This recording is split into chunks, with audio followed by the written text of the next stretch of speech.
Hello, everyone. It is good to be here with you. Dr. Anna here with the amazing Dr. Joe Mercola. And it's great to be here with you. Dr. Mercola, thank you for joining us today. You're welcome. Is this live? We are live. We are Okay, live great. now. And so we are live, and this also is recorded for my podcast.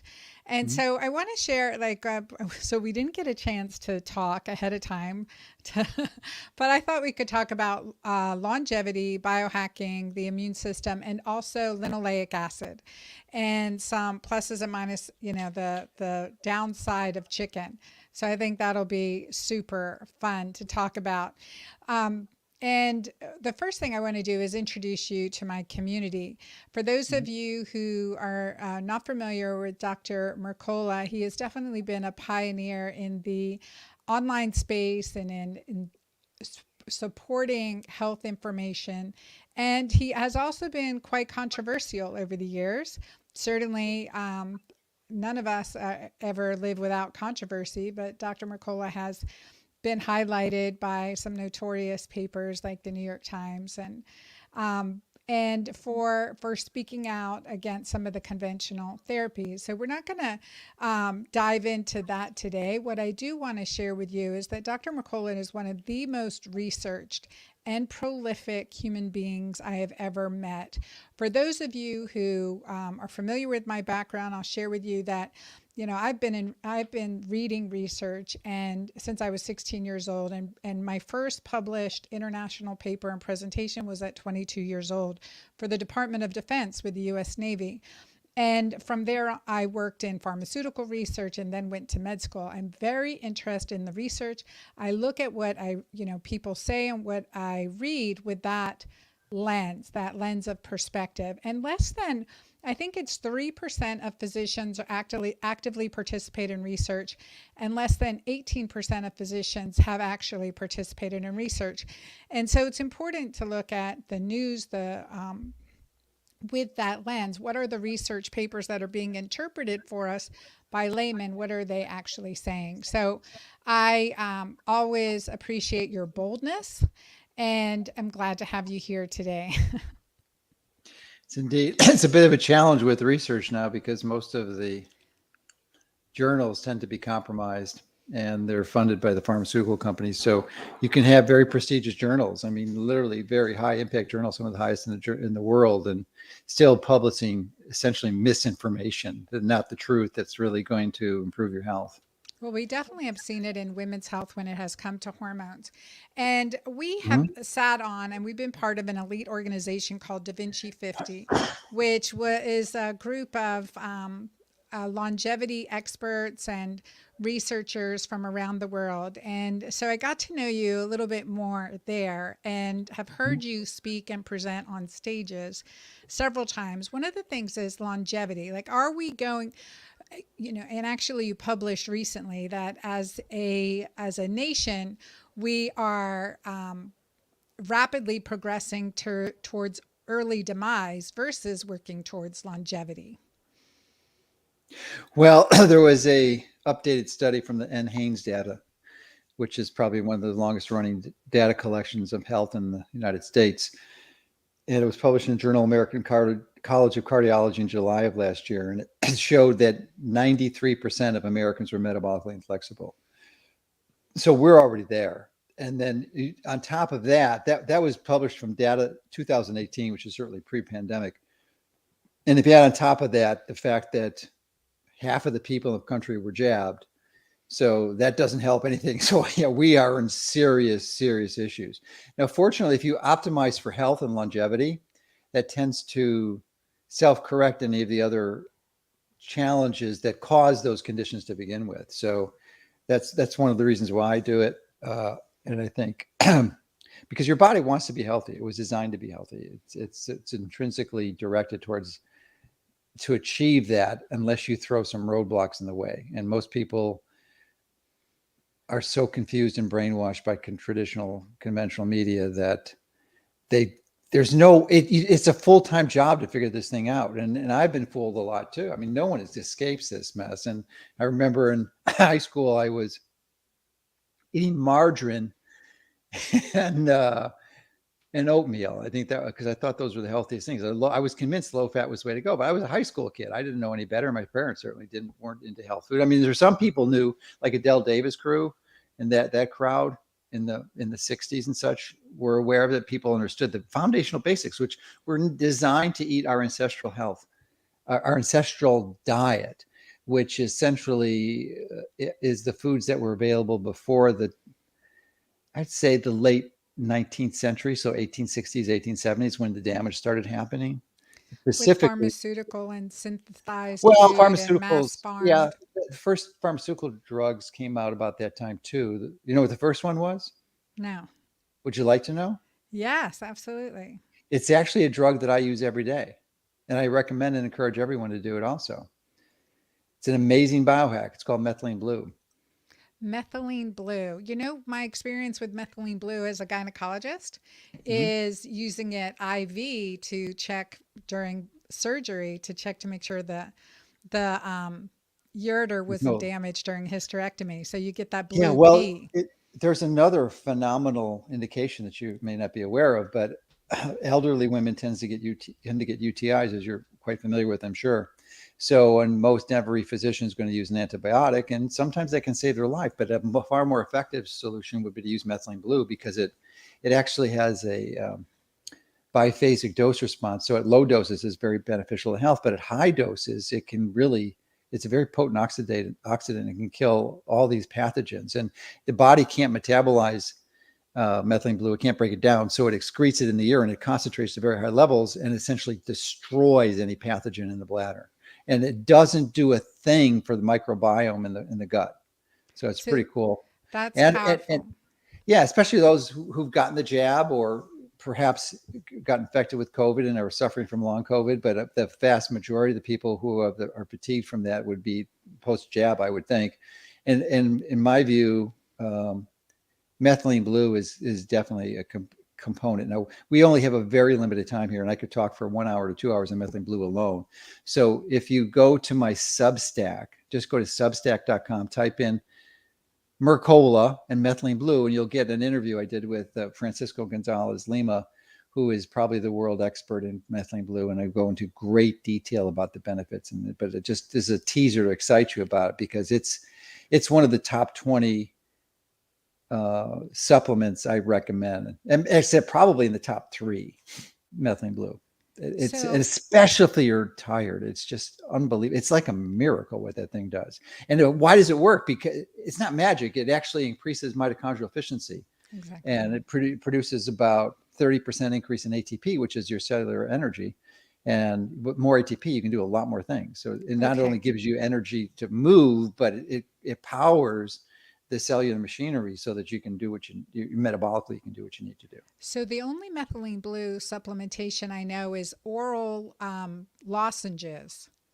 Yeah, Is you there do another not want to do form? an oral lozenge. That definitely do not do an oral lozenge Yeah, I don't want to stain my because it's teeth. going to turn it'll just it's temporary, but it will definitely dye your teeth and you'll look weird and with a blue mouth. But more importantly, as I mentioned earlier, it's a biphasic dose response. So you can get the dose is way too high when you have a high concentration in your mouth. So you want to swallow it with a lot of water in your stomach, dilute it, and it goes because it goes almost instantly. It's just like molecular hydrogen, which is probably my top supplement. It's a selective antioxidant. We know that oxidative stress is a primary way that people die prematurely. So and people take antioxidants, and some of them are important. One of my favorites antioxidants is vitamin D for a lot of good reasons. But molecular You said hydrogen is really vitamin D or vitamin no, E? well, D. Well, I'm a big Both. proponent of vitamin D. I wrote a paper on that in October Yeah. 2020. My first paper this century. I had wrote a lot of papers last century, but it's first one this century, and made me a target of the media because it was about vitamin D and its use in COVID. So I think vitamin D is an important supplement for most people, but the reason I'm stammering on this is because I haven't taken vitamin D for most part of this century. I've not taken it since the last time I take it was the last century for the most part because I get it from the sun. I am very intentional about my sun exposure, and I can get my levels up to 100 without having taken it for 12, 15 years. So yeah, it's important. But a supplement that most people need is vitamin E too, which is really, really good as an antioxidant. So that's the reason I tangented that. But molecular hydrogen is a selective antioxidant. So if you take large doses of antioxidants indiscriminately, that can be highly counterproductive because your body it needs some free radicals. Those are important signaling molecules, and if you suppress them indiscriminately, that can be dangerous. So that's why I'm such a big fan of molecular hydrogen. And the beautiful thing about it is when you take it, it's not an antioxidant by itself. You think, oh, the hydrogen is going to interact with the hydroxyl free radical and turn it to water, and that's how it works. No. It was much more elegantly in that it sends a signal to your DNA because it serves as a transcription factor. So it tells your DNA that if it senses, if your body gets feedback that you have oxidative stress going on, you're inflamed and you're damaged, then it's going to make antioxidants that your body needs, like catalase, superoxide dismutase, glutathione. But it only makes it if you're under oxidative stress. So like if you're really good and there's nothing that going on, it doesn't do anything, which is perfect. But if you've just gotten an X-ray or a CAT scan, or you've been flying at 35,000 feet, which is a potent oxidative stressor, then you'll start making them. And that's I recommend absolutely to take molecular hydrogen. I think everyone needs it every day, but especially if you're going to be exposed to ionizing or non-ionizing radiation. And almost everyone is exposed on non-ionizing radiation because they have a cell phone and a Wi-Fi router. So it's really hard to distance yourself from the convenience of those tools. But they come at a high cost, and that high cost is premature aging and death. Premature aging, right? Free radical damage. So that's Yeah, it doesn't. premature... It's very simple. I wrote a whole book on this called EMF, and I go into it in great detail. But the danger is that the narrative is that there is a major difference between ionizing radiation like X-rays and non-ionizing radiation like the cell phone, your microwave, and the Wi-Fi routers. But the reality is the mechanism is really similar. They essentially initiate a whole cascade of free radical reactions. It doesn't in a different way. The non-ionizing radiation does it through peroxynitrate, whereas the ionizing radiation is more direct in hydroxyl free radicals generation. So, but ultimately you have oxidative stress, and molecular hydrogen will help mitigate against both of them. But the idea is to not expose yourself to it, so you turn off your Wi-Fi router at night. You never have your cell phone out all night in your next to your bed in your nightstand. That's like a prescription for disaster. Now, sometimes I do that because I have to have it on and I forget to turn it off. But usually when I'm traveling, but when I'm home, I've gotten to the habit where I have a little meter that checks if there's any Wi-Fi radiation. It's not Wi-Fi, radio frequency fields.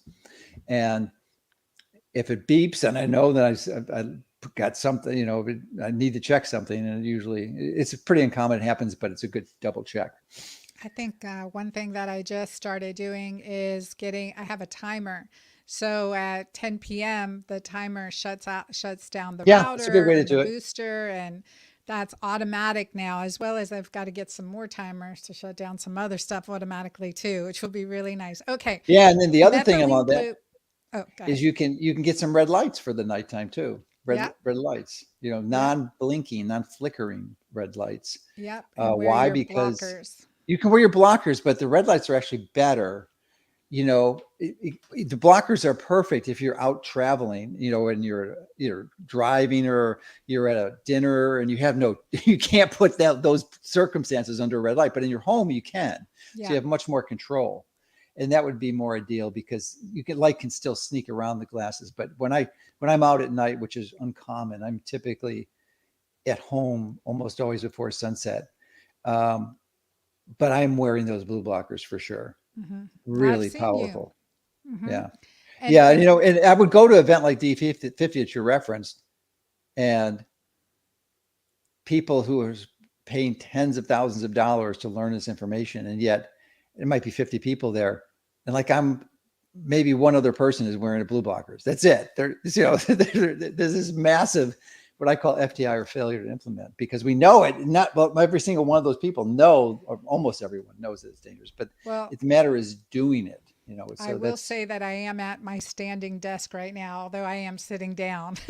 well, that's When you see okay. Dr. McCullough at a conference, he is at a standing desk or standing and moving constantly. Okay, so Yeah. Joe, with methylene blue and molecular hydrogen, are there, Mhm. other than supplementation, are there natural ways to get them? No, no, methylene blue is a drug, 100%. Yeah, it's an amazing biohack. It's one of the most important powerful biohacks I've Hmm. ever encountered. Uh, and hydrogen, the interesting thing with hydrogen, our body makes makes quite a bit of hydrogen. Actually, the supplement that we take or administer is significantly less than our body makes. It's made in your gut by your bacteria. So, it's a natural product, but the way it responds to protect you is when you pulse it. So you get a big exposure and then it goes down, and you wait at least 3 or 4 hours. If you take it continuously, like you breathe in hydrogen gas, it's not going to work that well because your body is looking for a cycle, looking for a difference. So, I mean, you could get hydrogen naturally, like geothermal events where you've got these hydrogen sulfide producing bacteria. I don't know if hydrogen sulfide would. Not like hydrogen peroxide. That is No, it's completely definitely not hydrogen different. peroxide, which is another good thing. I'm a big fan Mhm. of peroxide, especially inhaling it, which was almost as dangerous as promoting that as uh, telling people how to treat cancer without chemo, because I know Inhaling the same hydrogen. results. So the methylene blue, I know we can get it compounded, and there are some supplements of it. I know lozenges of it. So is it as a No, no, the drug? Is best it way to just by get it, prescription? well, it is a prescription technically, which makes it difficult because you can get it easily without a prescription. But the problem that it was a, a pharmacological agent makes it a bit of a challenge. So Mhm. it's in a gray zone, but you can get it easily on Amazon. There's a powder that you can get for, I think it's $17 or $18. It's 25 grams. It says lab grade, so it makes you nervous. This is only for a lab. It's not for human consumption. No, well, we tested it and it passes Prop 65 standards for heavy metals. Okay. So it's clean. We've tested it a few times, and so that's the one I use. It's a powder. It costs $17. You're only using at the most a 64th of a teaspoon, a 64th, and more is not better. And because you don't want to put it in water and drink it because it's too concentrated. So what I normally tell people to do is put it in a gel cap, an empty gel cap, put it in there and then swallow it and drink a cup of water, because it just makes it so much cleaner, because it's a dye. They use it to Right, dye right. blue jeans. Yeah. And if you're not careful with it, especially when you're measuring it out and you're doing your countertop will be permanently blue. So that's why you do it over a stainless steel sink. And they call it stainless steel for a reason. It doesn't stain. Yeah. So you can So easily wash it down the sink.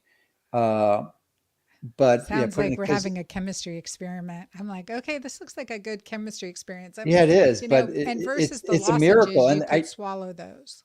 yeah, you could. And there are a number of companies that do that. And that would work too. That And I is, if would you really, say if you stack the methylene blue with infrared yeah, I was sauna, just going to say that. Well, actually, near infrared would be better. near infrared. Yeah, far infrared, not so much, but near infrared and red would do it. And the reason it works in cytochrome 4, C4, or cytochrome 4, cytochrome C oxidase, I think. And it works synergistically with that. So that stack is a really good stack. And that's when I time mine, either before I go into my near infrared sauna with 2000 or 2 kilowatts of near infrared bulbs, or I go in the sunshine, or I do my photobiomodulation. So then you're going to augment the benefits. So, but you're still going to get benefits just by swallowing it. And if you take the 64th, which is a significant dose, if you're really tired, that's a good one. If you're just trying to optimize, I think half of that would be much better. It's a 1/128th or half of a 1/64th. It's a small, that bottle would last you several years, That would actually. So last. it's I really know I cheap. have And if you some buy somewhere. I don't recommend the pre-diluted ones, and liquid, it's not as good, and it's a lot more expensive. Well, just a little question here, maybe Yeah. personal, but do you pee blue as a result of it? Yeah. Well, it depends on the dose. Yes, you will. I was going to mention it, at 50 milligrams, you should start peeing blue for sure. So, don't be surprised if your toilet bowl looks like it has a toilet bowl cleaner in it.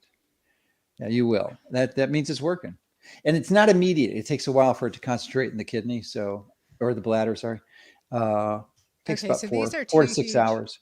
yeah, these are two huge biohacks, molecular hydrogen, and there are some good companies that make that, and the Mhm. methylene blue and being able to get a Well, clean guess which source. company distributes more molecular hydrogen tablets than any company in the world? Bet you it's Mercola. It is Mercola.com. Yeah, because I was an early adopter. Tyler LeBaron is a dear friend of mine, and I've known him for probably a decade. And so we were early adopter for that technology. And he actually got his PhD now. So he's Dr. Tyler LeBaron. Oh, He's very got his good. PhD in molecular hydrogen. I think it's fascinating. I've been following that research, and especially for athletes, for recovery, for Hmm. fatigue, for mitochondrial resuscitation, which makes it a longevity biohack. Yeah. Which makes it a longevity biohack. You guys, we will put links to these in the show notes so that you can see some recommended sources. And so those really good. Infrared sauna, I've talked about on my show quite a bit. I love that. And then we're talking about, okay, all of these things also boost our immune system. When we look at a stack of things to boost our immune system, a healthy immune system creates resilience, creates longevity. We're looking, is this part of your immune boosting protocol too? The I don't methylene have a blue, the specific molecular immune hydrogen. boost, and I have immune adjunctive approaches that I use if you have an acute upper respiratory infection, and that would be things like nebulized hydrogen peroxide. Very, very powerful. And the beauty of, and then you could use things like zinc and zinc ionophores, like quercetin is my favorite.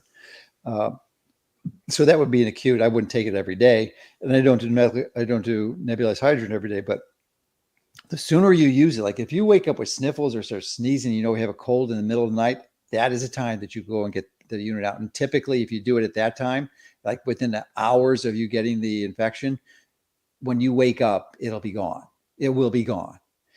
Because the problem is, if you let it go on and on, the virus reproduces, and its doubling time is pretty quick. So it can get out of control real quickly. But if you hit it early on, you got a massively great chance of knocking it out, So short this is circuiting it. using your hydrogen peroxide in your nebulizer, and just like you would use albuterol Yeah, or something, yeah. and you're Go to inhaling that Substack again, Substack and substance. Mercola, and type in nebulized peroxide. And I've got a lot of videos there. Okay. They took down my channel, of course, on YouTube. We sued them for doing that because it was illegal what they did, because we never had any strikes, never had any. Uh, Well, it happened with LifeSite News, a Catholic oh yeah, yeah, yeah. organization, just Well, for recently too. yeah, they changed. Well, and ours was a bit different, mine and Bobby Kennedy's, because we woke up one day, neither of us had any strikes against us. We were really careful in what we posted on YouTube, and they woke up one morning and said, okay, if you ever posted any anti-vax video, you're gone, which violated their own terms of service. This is why we sued them, because they have to let you know and give you a chance to correct it. And they just didn't. They just took us off. But it was nothing, not for COVID stuff. It was about stuff about other vaccine information that were posting and warning people of, because the whole vaccine system is a fraud, just like COVID-19. There is no good vaccine. So this question came A in good from vaccine Amir. is a vaccine you don't take. A vaccine we don't need. What Yeah. percentage hydrogen peroxide and water is the question that came in from Well, Amir. it's all, we can go into a lot of details. It's been an hour on this whole topic alone, and I have spent hours on it. But go to the video. The answer to that is there's a range, but probably 0.1%, which is 30 times lower than the regular peroxide you get at the grocery store. So it's really low. It's not dangerous in any way, shape, or form. And that's one of the reasons why it works, because it's almost like a signaling molecule too. But it is directly toxic to the vaccine, not the vaccine, to the To virus the that you're virus. infected with. Yes. So just have to be careful. Ideally, use food grade peroxide, like even 12%, and then Dilute depending on it. the concentration, your initial concentration determines how much you dilute it in the final concentration that you're getting. But you're looking for about 0.1%. Okay. The 3% is what you buy in the store typically. Now I want to talk about, and you presented on this topic at Dave Asprey's biohacking conference, the dangers of linoleic acid and why the chicken is a dirty bird. And I always Yes. say, if I read one more diet diary and it says chicken salad for lunch, I'm just going to scream. I mean, we think it's a Well, they diet don't food, know but any better. You know, right. it's artifact of the low fat component, because typically you can get chicken breast would be very low fat. So that actually that is pretty healthy, because the fatted chicken is dangerous. It's not good fat. So you really wouldn't want to eat the skin on chicken unless you raise it yourself and you were very or knew exactly and precisely what the chicken ate, because almost every chicken is fed incorrectly, just like they feed humans. And the whole pet industry is just a sham too, with the pet foods and stuff, and what they're doing to the pets is even worse what they're doing to humans. But even if you give your chickens organic chicken feed and you have them go out and forage in the fields, there's grain in all of those, and the grain is high in linoleic acid. And chickens are monogastric animals. That means they have one stomach and they don't have multiple chambers like a ruminant animal, like a cow or lamb or sheep. And those other chambers in the ruminants they're like biohydrogenation chambers, so they saturate the polyunsaturated fats that are in the plants that these animals are eating, and so that they convert the PUFAs, or the polyunsaturated fatty acids, to saturated fat, which is safe and healthy, and that's what you need. So chicken just happens to be one of the highest sources of linoleic acid in the human diet, and the reason that's so important, we didn't just mention why, but remember, talked about oxidative stress as a primary contributor to premature aging and disease. Well, I'm convinced that probably one of the biggest ones for most people is the amount of linoleic acid that they're eating. Most of us are eating not double, not triple, not quadruple, not even 5 times. We're talking 10 times the amount that is ideal for human health, which is about 1 to 2%, 1 to 2% of your total daily diet, total calorie intake. Most people are between 20 and 30%. 20 and So 30%. If you do a I'm fat biopsy, you're going to find that amount of fat. So why is it so dangerous? It isn't intrinsically dangerous by itself. When it's at 1 to 2%, it's perfect. It's exactly what your body needs, and you thrive. But it's in almost every food you eat. So you can't ever get deficient. They call it an essential fat, but it is not. That's a lie. The research was done almost 100 years ago that showed it was not an essential fat. So because it's And we're impossible to talking get, about linoleic acid is an which is omega omega 6 6. fat. Yeah, Yes, an omega omega 6 6 fat. fat. So I'm going to share this. Oh yeah, Um, hey, that looks familiar. That's a that's table I created. that's from you. Yes, I put the that's from colors in there. you. This image is showing. I know it's Yeah, covering your face, but that's okay. unhealthy oils, right? This is where we need an oil change. But I want to talk about these too because these are often part, and then also seeds and nuts and the percentage of. This is from Mercola.com.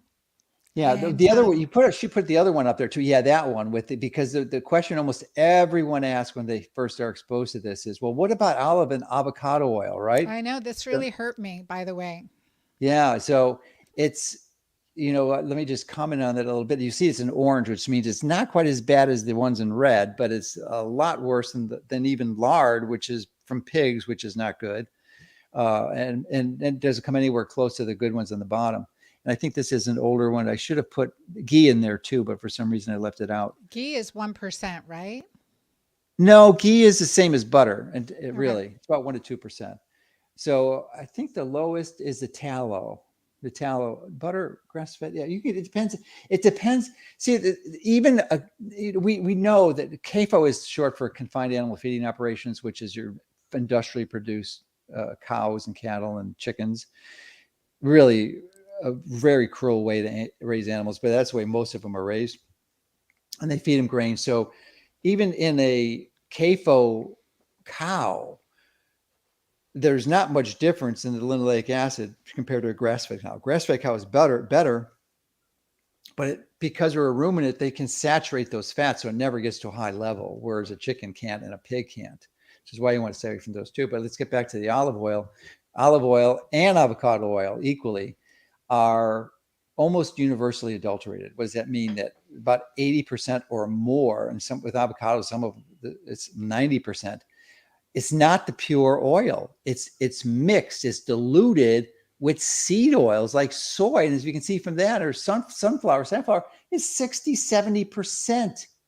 Mm-hmm. 70% of it is linoleic acid. So it's really high. So now, yes, you can get pure olive oil from specialty stores and, and one that's totally legit, never been touched and adulterated. But even then, it still has linoleic acid. So it's okay to have that, especially if you have low linoleic acid content from your other foods. But you really don't want more than a tablespoon a day. It is not a magic bullet, and you don't take 5 or 6 tablespoons of this and think your health is going to turn around because it's a Mediterranean diet. No, do not be fooled. Do not be fooled. So I'd stay away from both of those. You can have olives, you can have avocados. I wouldn't go crazy with it because avocados are relatively high in linoleic acid. If you want to keep your total grams of linoleic acid below 5 grams a day, which I think is good for most people. Why? Because they've been leading their whole life, they didn't know this their entire life. Mm-hmm. That means you have 20 to 30% of your diet, 10 to 20 times higher than it's supposed to be. So it takes you, unlike sugar, which comes and goes within hours, days at the most, that fat's going to stick in your tissue for 7 years. Yeah. 7 years. See, So that's that's why you have to get insane. really low. So that doesn't mean avocados are bad, but it has 2 to 3 grams in every avocado of linoleic acid. And if you want to keep it down below, certainly below 10 grams a day, but ideally, 5 grams is my goal, then you can't have many avocados. I mean, you can have some, but you just want to, maybe half an avocado, maybe one intermittently, but you don't want to have 2 or 3 avocados a day. That is not a good strategy. Even if now I grow avocados in my home, but I give most of them away because I want to Well, limit my linoleic acid. and they're typically seasonal. So these are oils that we should not be consuming, correct? And this is Well, you shouldn't often consume them. If you industrial. have these in your cupboard, you just want to sit down, close your eyes, meditate, and think of a relative or a neighbor that you really don't like and give them to them. That's terrible. I won't pretend you didn't say that. Look at this. Okay, now seeds and nuts. This was another eye-opening thing. Again, we're not eating handfuls and handfuls of this every day, but No, to be conscientious that these are some of our keto green foods. These are some of our paleo foods, right?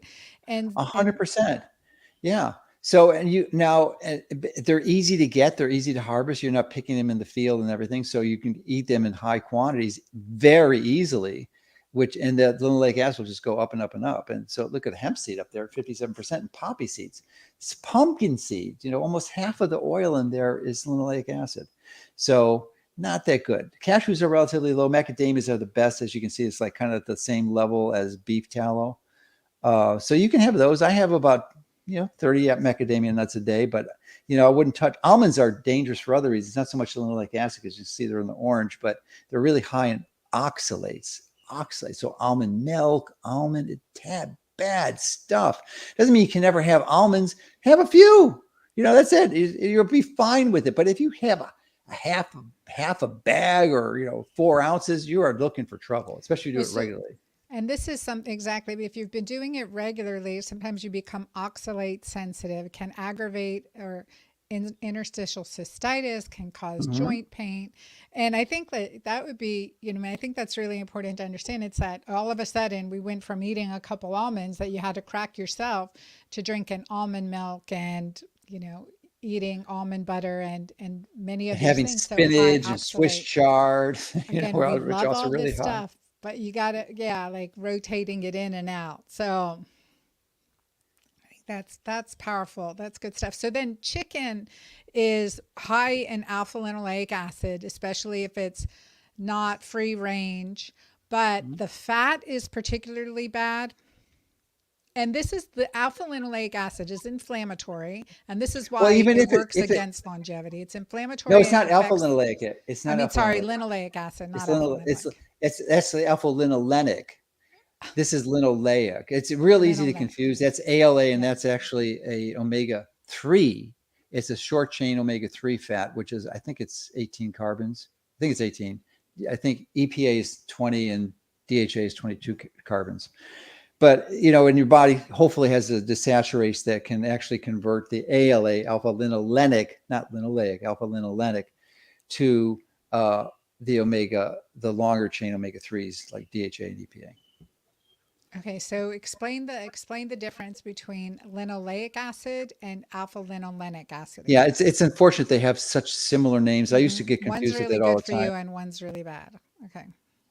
Well, one's okay. It's definitely, there's some controversy in the that Ray Pete, who's a major iconoclast, in many ways similar to what I've been doing, and I didn't particularly care for his information until just about when he passed. I finally caught on to what he was saying. There was a lot of truth there, and that's my new passion, is kind of diving into the treasure troves of information he's uncovered. But he believes omega-3s are potentially as bad as omega-6s, even more so. They're a little more stable and more susceptible to oxidative stress. I still think, they're probably okay in some ways, certainly cod liver oil, but, to have salmon may not be the wisest choice, or these cold water fish, because the colder the water, the more likely is that the fats that are in the tissue are going to be unsaturated, because a saturated fat, as you know, like if you have coconut oil, it's solid at pretty much a room temperature, or beef tallow, even more, or cow butter. The thing is like a rock. Even it's like 120 degrees, it's still like a rock, because those bonds are so tightly together. But so if that was in a animal's body and their tissues, it would be solidified and it wouldn't function very well. So in cold environments, they really have to unsaturate the fats, otherwise they'll to stay liquid. Otherwise they'll solidify. So, and there's dangers to that, though. So that's why cold water fish, or even, flax has the ALA too, the alpha linolenic acid, the omega-3. But usually flax is grown the colder the environment. Like a lot of flax comes from northern U.S. or Canada, so cold, then it has to be in that form. Otherwise, the seed wouldn't survive. So, because it would be solid. So you see, like the tropicals, the subtropical, where it's always like over 80 degrees, and then you have all the saturated fats. That's why coconut oil is in the tropics. If coconut's growing in Canada, it wouldn't work. That would die. Aside from it just killing the plant, but it just wouldn't work biologically. And I think So, with in at risk of discouraging everyone and making them fearful of putting anything in their mouth again, what are some of your favorite, and again, everything in mhm, moderation. So, what yeah. are some of your favorite, like what are some of Well, you your can have a lot favorite of great foods? things. The beautiful thing about Ray Pete is he opened my eyes to the benefits of carbs. I'm taking 300 grams of carbs a day now. I'm definitely not low carb. So fruits are fantastic. They're one of the best foods you can possibly eat. I eat a half of a watermelon a day in the morning shortly after I get up, about 3 pounds of watermelon. That's without the rind. So 3 full pounds of watermelon. Great. There's virtually nothing wrong with the watermelon. It's everything good for your body. But other fruits, apples, I love.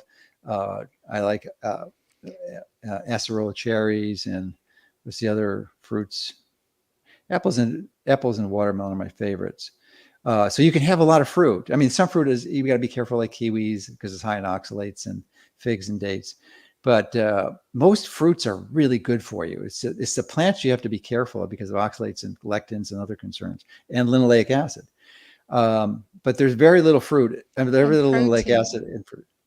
Yeah, I'm sorry. What Oh, proteins are you eating? proteins. Are I you have paying from attention? ruminant animals. So my primary favorite protein source is lamb. I love lamb. I have about a third of a pound of lamb a day, and then eggs. I raise my own chickens, so I have a dozen chickens. And I just got 4 geese now, so geese are even better. They have I never knew it, but a goose is like a herbivore.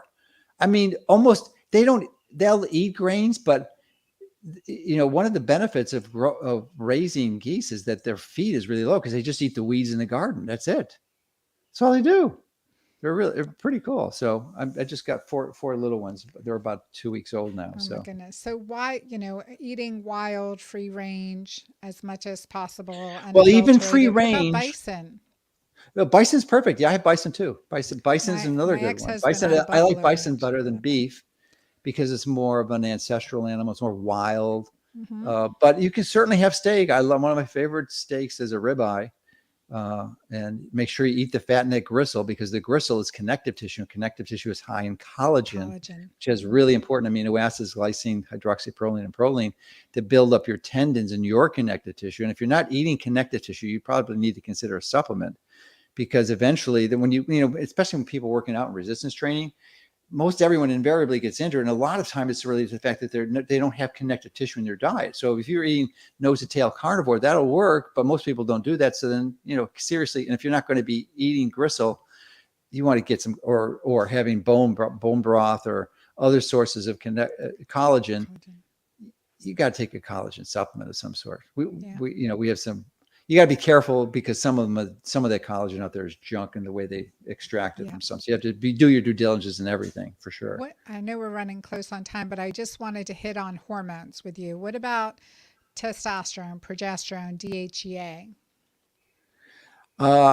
There's three hormones that I like. I think most people would benefit from taking, and that is pregnenolone. It's the master of all hormones. So your body converts it to what it needs. So if it needs, any of those, primarily testosterone, DHA, I like testosterone, but I don't recommend it for most people. I think just giving the precursor to pregnenolone and DHA, typically pregnenolone is about 100 milligrams, and DHA about 5 or 10. You're It works talking about much oral doses orally. versus Now, I was opposed to that because I was influenced by Jonathan Wright, who was the person who introduced bioidentical hormones in the United States. And and I still do it personally. I do it as a suppository because it's a transmucosal absorption.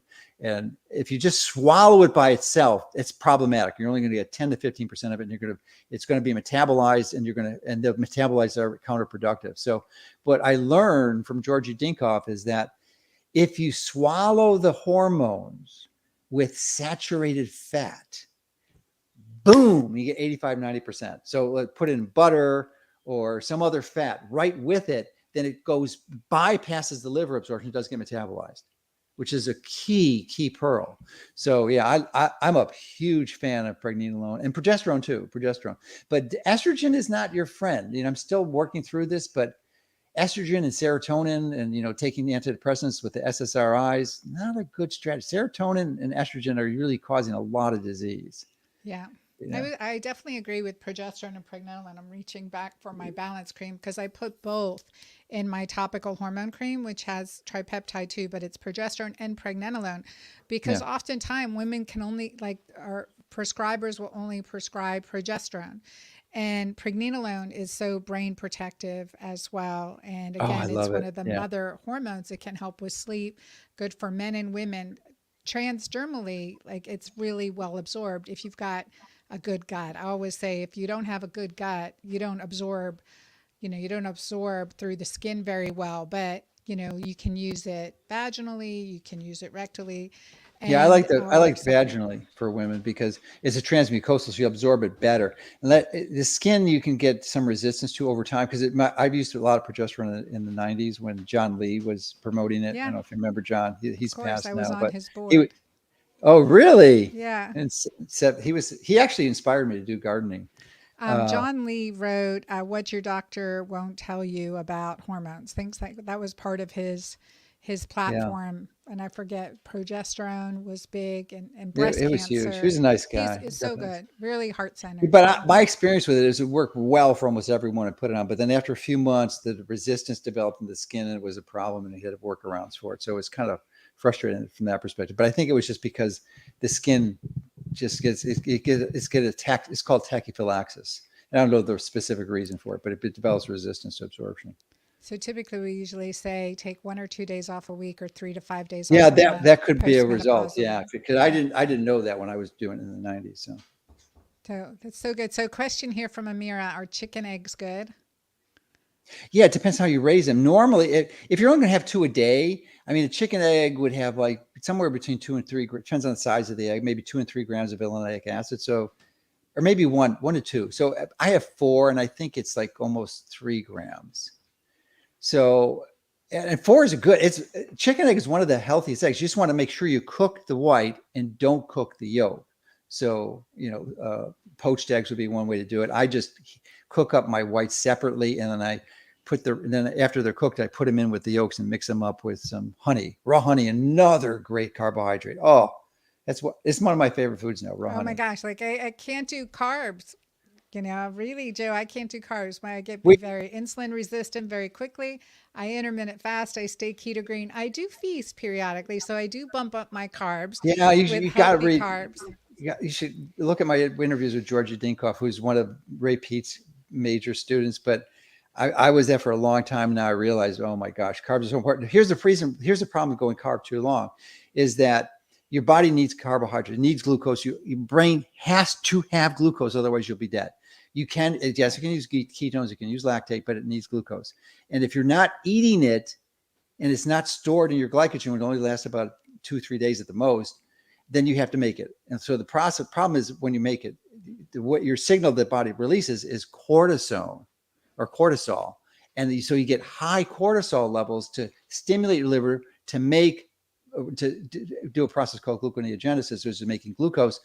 And that cortisone causes this chronic inflammation, which is real problematic. And many times, if you've ever seen people fasting like this third, fourth, fifth day, they get this paradoxical increase in their glucose levels. What's that from? They're not having any glucose. That's the body trying to recover and shooting cortisol up. And that's why one of the reasons you can't sleep a lot when you're keto, because your body's under so much stress, it wants this sugar. So I'm just a huge fan of carbohydrates now. I wrote a book. I wrote 2 books on keto. I know you've been a big keto fan, but Fat is for this fuel. because you're at so low body fat percentage now? I'm not low body fat. I think that's dangerous, especially like for bodybuilders and competing. That is, you can look really good and look really ripped, but once you start going under 10%, certainly 8%, I wouldn't go much lower than 8% for a male, but I think I'm probably running at 12, 13, 14%, which is healthy. I think that you need more fat when you get older. I'm almost 70. So yeah. Yeah, I think one of the things that I recognize, especially doing keto green for so long, and that's why I wrote Menopause, there's 5 different 6-day plans. One is a carb up plan, one is a vegan plan, one is a cleanse, one is a carnivore, and one is a keto green extreme plan, which follows more of the autoimmune protocol.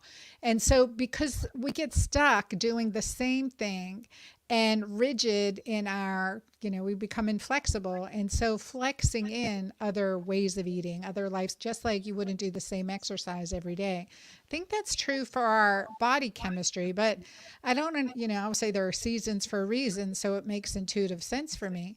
But, and at certain seasons, we need more of one thing than another. So I think the question is why? Why can't we do the same thing every day? yeah, the body likes variety for sure. Yeah. It's a good curiosity. Well, tell our audience how to get a hold of you. And thank you so much for your time. I know we've gone over a little bit. Yeah. So the best way is my website, Mercola.com. We have a free newsletter, still goes out every day. We had to delete all our content. Last year. Coming up on 2 years ago now. I think in August it'll be 2 years. So we've in the process of transferring most of that to our Substack, but that's behind a paywall. It's a whopping $5 a month, of which we donate to a charity. So, but we had to do that for strategic reasons because I was really the target of the deep state, big time. I mean, we're talking things like Council on Foreign Relations, the Atlanta Council. They were targeting me. So I had to make some different decisions. So, but Mercola.com is the best way to do it. We have daily newsletter, so it gets picked up, and it's up there for 48 hours. So if you subscribe and you don't get it, you go to it 3 days later, it'll be gone. So that's part of the strategy we had to implement as a result of being targeted. So, yeah, and I think we still have a Twitter and Facebook account. I think we might be throttled, or it's shadow banned is the term for it. So it doesn't go out to too many people, but we do have a Twitter and a Facebook account. We used to have that kind of pains me to do that because there's a lot of good stuff that wasn't related to health at all on there that I put on my channel. And that's like from my early ones, like in 2004, making some of my first podcast videos with a little webcam was pretty cool. So, well, you've been a New York Times bestselling author twice. New York yeah, Times bestselling author twice. But almost all my other books were bestsellers. It's just that, and those 2 bestsellers, I've written books that sold 10 to 50 times as many copies because the New York Times banned me from ever being a bestseller. Yeah, well, many moons ago. You got it in there quickly. So, I mean, it's really hard for health books to become bestsellers. They're just not making the list. But I think that, I just want to applaud your persistence and adding into the spectrum of information that we're able to be exposed to. In debate, I learned early on as a debater that you've got to look at both sides of the argument. You've got to look at look at it from different ways, understand the perspective, and then you come to your truth, your conclusions. And I think that's really powerful. Powerful information. I think, with this, I don't want people to be afraid of eating avocados or afraid of eating No. almonds or afraid of anything, but it's the quantity of food that we eat, the layering of it. So if we're eating chicken, fat, fried in, Oh, you Crisco, can't have fried foods. There's just yeah. no reason for that.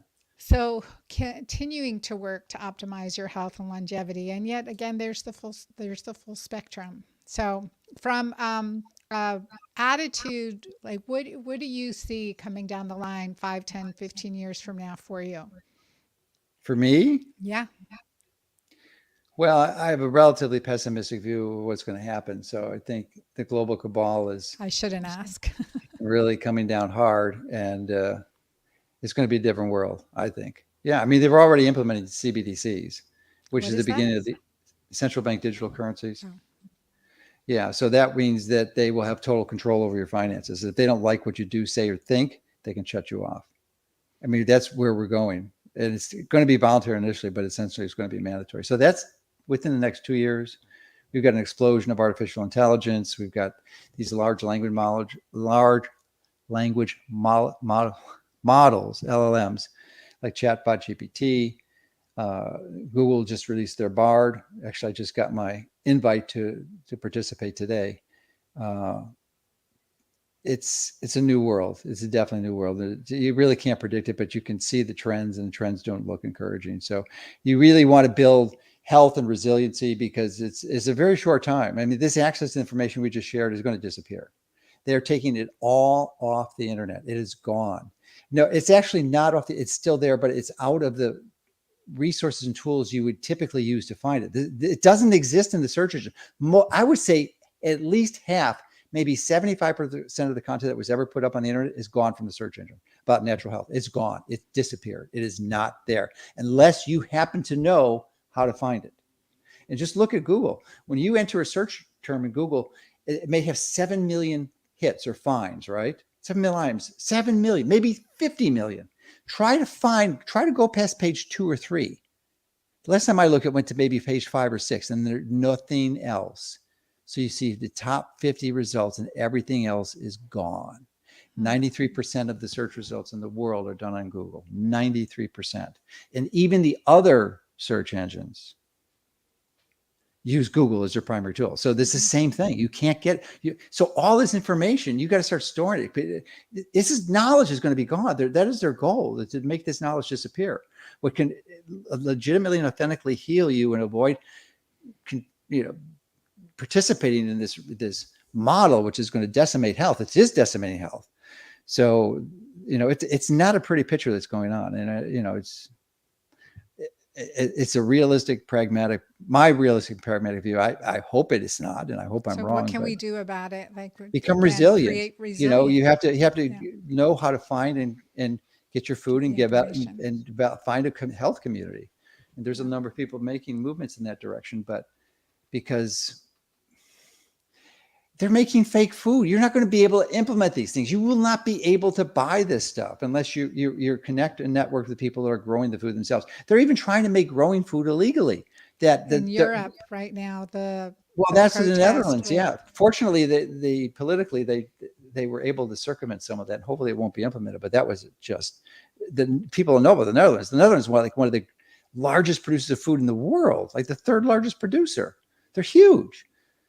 And they're really exemplary good at what they do. And they were just going to crush them. That's what they're doing this all over the world. Crush the farmers. And yeah, 100%. So you got to learn. I'm not suggesting you go out and grow your own food. That's hard to do. And it's a long learning curve on that. But, there are people who've done this their whole lifetime and are expert, and you can, line with them and form a community and figure out what you're going to do. I mean, they tried to kill the chickens earlier this year. They killed 50 million chickens, under the guise of bird flu that didn't exist. they're decimating the food supply. So there are how many things you do? Food, shelter, and water. That's it. You got to cover for those. And that's why I live in Florida and I've got backups in warmer environments in Florida, because it sucks to be cold in the middle of winter and you don't have heat or fuel and they've turned off your money supply and you can't pay for it. You freeze to death. They almost did that with Nord Stream. They blew up the Nord Stream pipelines, which thankfully, I don't think that many Germans died as a result of not having fuel, but they could have. And who knows what they're going to do? They could have a power grid takeout might be the next black swan. And it's not going to be a COVID number 2. It'll be power grid's gone and there's no electricity. What are you going to do? There's just so many ways they can take us out. And So it really does give us this feeling of vulnerability. So the best things that we vulnerable, can but if you're do. healthy, you can survive it. If you're metabolically flexible, if you have low linoleic acid, linoleic acid elevated levels makes you susceptible to oxidative stress. So that people get exposed. Say they dropped a nuclear bomb, right? And you had gamma radiation from that. Well, the people with low linoleic acid, I mean, assuming you didn't melt or just get burned instantly, which happens obviously if you're close to the. But if you have this lethal exposure, the people with low linoleic acid are the ones that are going to survive because it's the linoleic acid that gets damaged with these exposures to radiation, just like in the cell phone and Wi-Fi. You need low linoleic acid. If your linoleic acid is high, those free radicals are going to punch your linoleic acid, and that's what's going to create. That's what causes skin cancer. It's not the sun; it's the UV hitting the linoleic acid in your skin that causes the cancer. Linoleic acid contributes to almost all the cancers. If you have low linoleic acid, you almost are invulnerable to cancer, heart disease, dementia, diabetes, and obesity. It's like almost impossible to get. So much to learn, so much to learn. Pay attention to these things and to reduce our risk and reduce our levels and cleanse regularly, alternate, keep active. I always see you low walking. Linoleic acid. Low linoleic. Do you have a book on this? Is that your next one? I actually completed a book and then it got sabotaged by the co-author, who I'm not going to name. So I'm writing actually tomorrow. I should have my preliminary review. I'm going to publish a review paper on it for Nutrients, which is a high impact double peer review journal. So I'm going to do that. And I just created a video that should be out in a few weeks. There's another reason you want to subscribe to my site. This video, it's took me like almost 6 months to create this video, which is an animated version of what it condenses into 30 minutes, everything you need to know about and what to do. And it's really easy to understand. So hopefully that'll be out in the next month or so. I've been doing a lot of traveling and just haven't had time to do it like I'd like to. Linoleic acid, to learn more about that and to add, it's awareness. Again, what I want my audience to have is awareness so that we're conscientious of what we're doing. We're working on prevention, creating bodies that are inhospitable to cancer, that are hormone balanced. We learned a couple of new tools today between methylene blue and molecular hydrogen. These are things that I've been following in the science too, just finding nice ways to take it. And there's a lot more. I've got a good article coming out on Friday, actually. We're recording this on Wednesday. The top 20 supplements I recommend. It's like a 20-page article. I spent a lot of time writing it and going to all the details because there's some major ones that I have not shared with yet because of time restrictions. I know. We're going to have you back. I want to thank our audience. Hold on, Joe. I want to thank our audience for being here and appreciate you subscribing to the Girlfriend Doctor Show and share this episode. You can share it through your social channels. You can definitely share it through Spotify, Apple Podcast when this becomes available online. And to watch it on video, always you can see it at the Girlfriend Doctor on YouTube. I appreciate your time and I appreciate all your input and questions and being advocates for your health and for the health of your family and for the health of our community and for the health of our world. So be encouraged, not discouraged. Think of one good thing you can do for yourself today and embrace that. God bless you all. Until next time. Okay.